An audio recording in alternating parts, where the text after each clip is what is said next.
삼성전자가 8월 11일 오후 11시 갤럭시 언팩 행사를 통해 새로운 스마트폰과 스마트 디바이스들을 공개했습니다. 공개한 제품으로는 폴더블 스마트폰인 갤럭시 Z 폴드 3와 갤럭시 Z 플립 3, 스마트워치인 갤럭시 워치 4, 갤럭시 워치 4 클래식, 무선 이어폰인 갤럭시 버즈 2가 그것입니다. 갤럭시 워치 4는 조기 구매에서 품절됐고 톰 브라운 에디션 응모 신청 때도 사이트가 터질 정도로 관심을 많이 받고 있는 것을 느낄 수 있었습니다. 갤럭시 Z 폴드 3와 갤럭시 Z 플립 3를 딜라이트 매장에 가서 직접 만져본 소감이 있으니 우측을 눌러보셔서 시청해주시면 되겠습니다. 월트 디즈니 컴퍼니의 온라인 동영상 서비스인 디즈니 플러스가 11월 한국에 상륙할 예정입니다. 항상 루머로만 들려서 도대체 언제 한국에 출시하는 걸까 의문을 가진 분들도 많았을 텐데요. 월트 디즈니 컴퍼니는 8월 13일 글로벌 3분기 실적 발표 컨퍼런스 콜에서 디즈니 플러스가 한국, 홍콩, 대만에서 공식 서비스를 시작한다고 밝혔습니다. 곧 출시가 임박할 것이라는 소식은 이전에도 LG U 플러스 컨퍼런스 콜에서의 언급과 디즈니 플러스 버튼이 추가된 LG 헬로비전 신용 리모컨 유출 이미지를 통해 기대감을 끌어올렸는데요. 디즈니를 사랑하는 분들에게는 오늘 소식 듣고 드디어 라는 말을 외치지 않았을까 싶네요.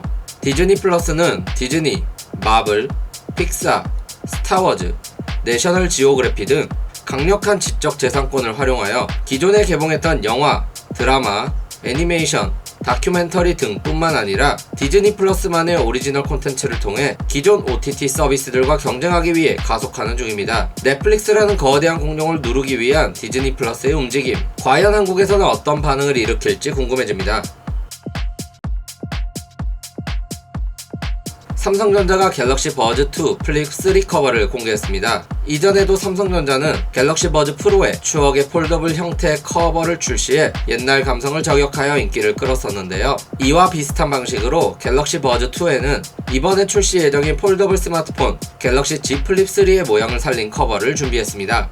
커버는 Z 플립 3의 색상과 마찬가지로 크림, 라벤더, 블랙, 그린 4가지 색상으로 준비했으며 뒷면에는 USB-C 포트를 통해 유선 충전은 물론 무선 충전을 지원하며 전면에 있는 LED 등을 통해 충전 상태를 확인할 수 있습니다. 커버는 장 탈착 방식으로 필요에 따라 언제든지 끼우고 뺄 수 있으며 케이스의 모양이 동일해진 갤럭시 버즈 라이브나 갤럭시 버즈 프로를 사용하고 있는 분들도 호환됩니다. 가격은 현재 공개되지 않았지만 갤럭시 버즈 프로 애니컬 커버 가격과 비교하여 생각해보면 약 3만원대로 책정되지 않을까 예상해봅니다.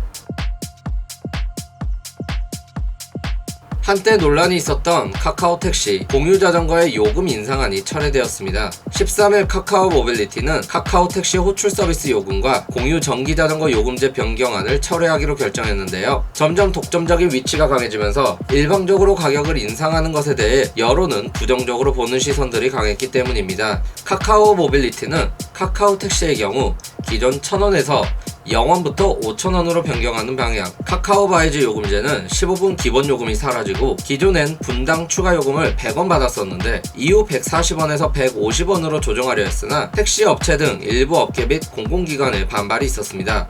카카오 모빌리티는 13일 오늘 0원에서 5,000원으로 조정하려 했던 요금 범위를 0원에서 2,000원으로 재조정됨을 알려드린다고 밝혔고 변경된 요금 범위는 오후 4시부터 적용된다고 설명했습니다. 외에도 중장거리 이용자들 의견을 수렴해 부담이 늘지 않은 방향으로 재조정할 것을 밝혔습니다. 카카오 측은 이용료 개편으로 서비스 이용에 혼란과 불편을 끼쳐드린 점 깊이 사과드린다. 사회적 영향을 보다 더 무겁게 받아들이고 출퇴근과 심야 시간에 집중되는 택시 수요 공급 불균형 문제와 요금 적정성을 모두 신중하게 고려하겠다고 전달했습니다. 이래서 독점 시장이 무서운 게 아닐까 싶다는 생각이 듭니다.